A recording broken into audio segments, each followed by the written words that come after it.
اور جس کی بنیاد پر افغانستان کی حکومت نے، اس وقت کی حکومت نے تقسیم ہند یا پاکستان کی آزادی کے بعد اقوام متحدہ میں پاکستان کی رکنیت کی مخالفت بھی کی، وہ یہ ہے کہ پاکستان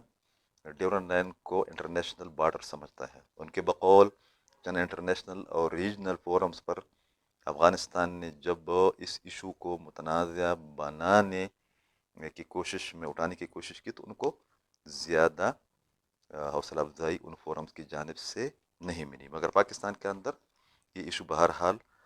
موجود رہا ہے اور اب بھی اس کے بہت سے ڈائنامکس ہیں۔ تیسری بات جو انہوں نے بتائی ہے، یا اس میں جو ایک خلاصے کے طور پر ڈیٹیلز میں خلاصے کے طور پر پیش کر رہا ہوں، مگر انہوں نے بہت ڈیٹیلز میں ان پر بات کی ہے ڈیٹا اور تاریخی ریفرنسز کے حوالے سے۔ وہ یہ ہے کہ وہ سمجھتی ہے کہ پاکستان نہ صرف یہ کہ آبادی کے لحاظ سے شہروں کی جو جغرافیائی ساخت ہے، آبادی کا جو ایشو ہے کہ پشتون کن کن علاقوں میں یا کن شہروں کو کیپچر کر چکے ہیں یا وہاں پر ان کا سٹیک ہے، وہ اس سے سمجھتی ہے کہ، اور درست بھی ہے، اس کے اپنے اسباب بھی ہے، ڈیٹا بھی اس طرح کا موجود ہے کہ پاکستان کے بہت سے شہروں میں نہ صرف یہ کہ افغانستان کے برعکس پشتون بہت ڈومینیٹنگ پوزیشن میں ہے، بلکہ وہ پشتونوں کو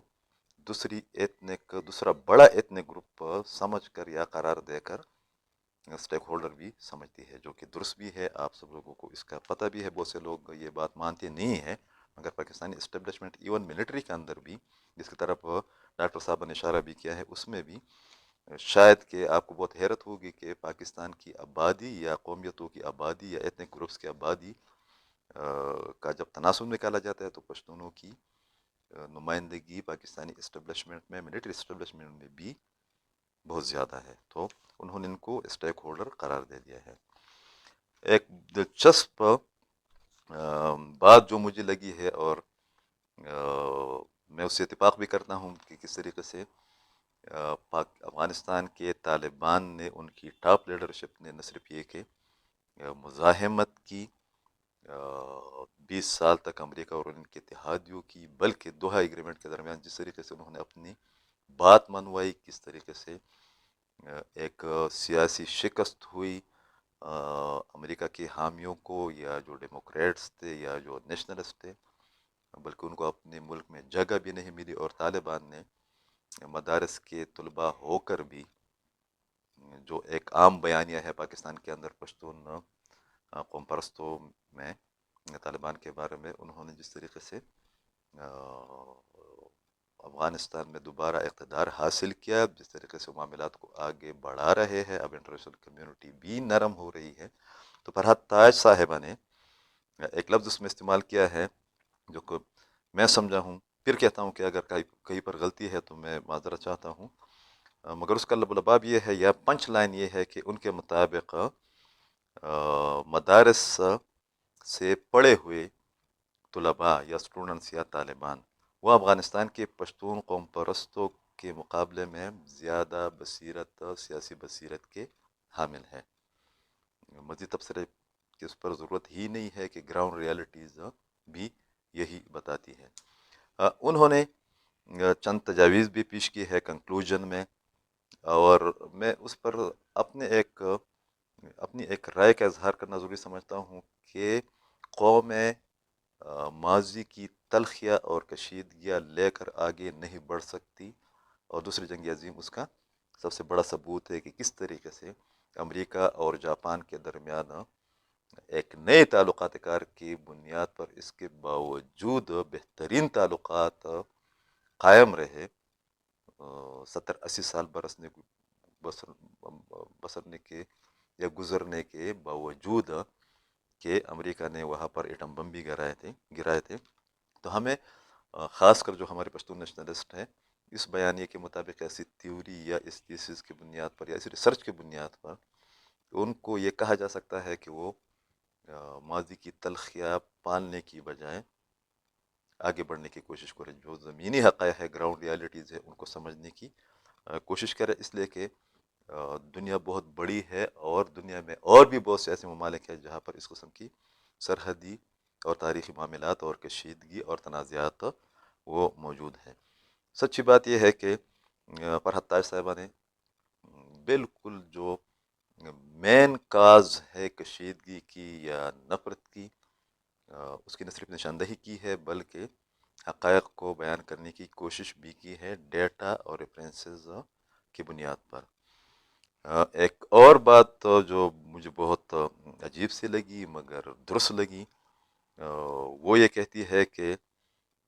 Afghan Taliban T T P کو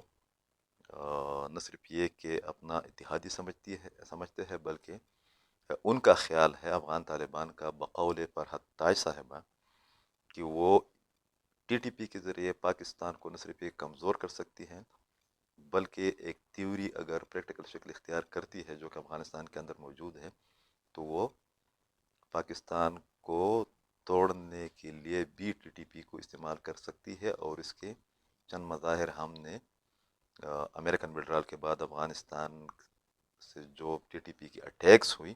اس کی شکل میں دیکھی بھی ہے۔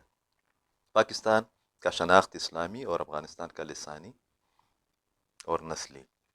اس پر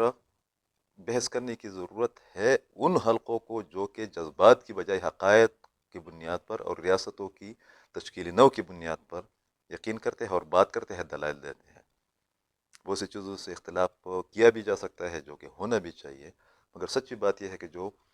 غیر جذباتی لوگ ہیں جو کہ ریسرچ پر یقین رکھتے ہیں، جو کہ زمینی حقائق کو مانتے ہیں، جو کہ چیلنجز کو سمجھتے ہیں، جو کہ پراکسس کی ایشوز کو سمجھتے ہیں، ان کو چاہیے کہ وہ اس ریسرچ سے فائدہ اٹھائے۔ چند لوگوں کو میں نے فارورڈ بھی کیا ہے، چند لوگوں کو میں بھیج بھی چکا ہوں، ان کی طرف سے بہت زبردست رسپانس آیا ہے، تمام نکات سے تقریباً اتفاق کیا گیا ہے۔ اور جو ایک اور ایشو انہوں نے اٹھانے کی کوشش کی ہے اس والے تمام تر بحث میں، وہ یہ کہتی ہے کہ برٹش دور سے لے کر اس والے ایرا تک جو قبائلی پشتون قبائلی علاقہ جات میں جتنی بھی جنگیں ہوئی ہے، پراکسز ہوئی ہیں، ان میں یہ ڈیورن لائن اور باقی جو متعلقہ ایشوز ہے یا جو شناخت کا کے ٹکراؤ یا تصادم کا معاملہ ہے جو کہ بہت تاریخی ہے، اس کا بنیادی کردار رہا ہے۔ بہت شکریہ کہ انہوں نے اتنے اہم ایشو پر اتنی محنت کی ہے، اور جو لوگ دونوں ممالک کے تعلقات کو سمجھنا چاہتے ہیں، پڑھنا چاہتے ہیں، ان کی بنیاد پر انالیسس کرنا چاہتے ہیں، خاص کر سیاستدانوں کے لیے اور تجزیہ کاروں کے لیے، ان کے لیے یہ بہترین ڈاکومنٹ ہے۔ بہت شکریہ۔